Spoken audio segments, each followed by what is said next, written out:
Pattaya Beach was empty, its stores closed, and the formerly extreme city was extremely quiet on the second night of the mandatory curfew. Boon Lua Chatri reports for Pattaya Mail. Residents largely stayed home, with the only ones out on the street headed home, or going to their workplaces for the night shift. On Sukhumvit Road in front of Banglamun Police Station, district officials and police manned a checkpoint, where cars were stopped, and drivers asked to present documents allowing their travel into and out of Pattaya. Shops, street carts and convenience stores cooperated with the 8 p.m. shutdown, July 21st. A half hour before the 9 p.m. curfew, only a couple gas stations remained open. Banglamun Clerk Paradorn Chayanapaport, in the blue vest, said, police and district security officers and volunteers were patrolling the streets, looking for curfew breakers. Those violating the 9 p.m. to 4 a.m. lockdown faced fines of up to 40,000 baht and up to 2 years in jail.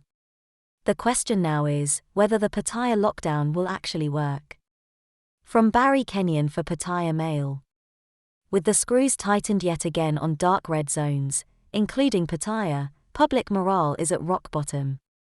But it was always inevitable that golf courses, sports centers and beauty shops would be caught in the tentacles of a comprehensive lockdown. Once the CCSA, the top government health committee, had ordered the citizenry to stay home unless absolutely necessary, then trips to enjoy yourself, or to have your hair cut, or to take a bus ride, were doomed. Sooner or later. So Pattaya is now a city of intense regulation, similar to the lockdown of April 2020. The one exception is alcohol, which you can still buy in stores provided you drink it at home on your own. A provincial order earlier in the month banned booze enjoyment if more than one person was present. Ambiguity persisted about walking along the beach, although that detail was clarified by an order closing beaches.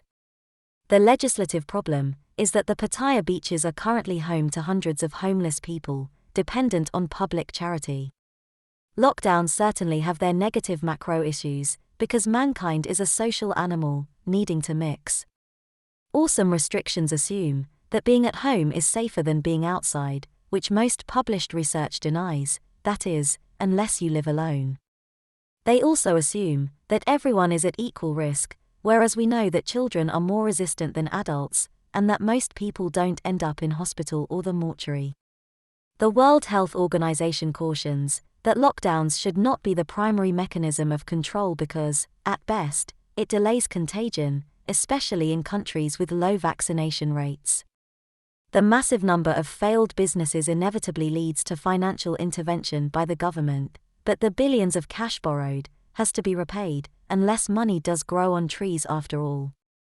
The longer a lockdown lasts, the more likely the public will be to break the rules out of sheer frustration. The number of police raids on illegal Pattaya parties last year grew massively in the second half of the curfew period, then in force. That's not to say that lockdowns are necessarily useless. International research from Oxford University recently argued that they should be taken with other interventions, such as mask wearing, quarantine, social distancing, and a ban on public gatherings, to restrict the spread of COVID-19, at any rate in some places. These measures are known as circuit breakers, to interrupt the virus transmission cycle. Taken together, circuit breakers can stem the transmission of coronavirus and disrupt infection peaks, thus allowing health services some breathing space to deal with other non-COVID-related illnesses, such as seasonal flu. So a short period of total lockdown can be useful, but must be accompanied by a massive vaccination program, which is still in its early stages in Thailand in general, and Pattaya in particular. Whilst a vaccinated population is not an immunity panacea, it is less likely to end up in hospital or on a mortuary slab. In the meantime, Pattaya's local population and expat community will likely suffer in silence, broken only by a lively commentary on social media. Some will turn to Zoom house parties, virtual travel, new internet pen pals, or even a major decluttering of their home. Others in more negative mode will seek refuge in solitary drinking sessions or online pornography. You might even find new talents you never knew about. William Shakespeare wrote his depressing play King Lear during a period of isolation in his room during a very nasty plague. Mind you, in the first version, that worthy royal did end up destitute and insane.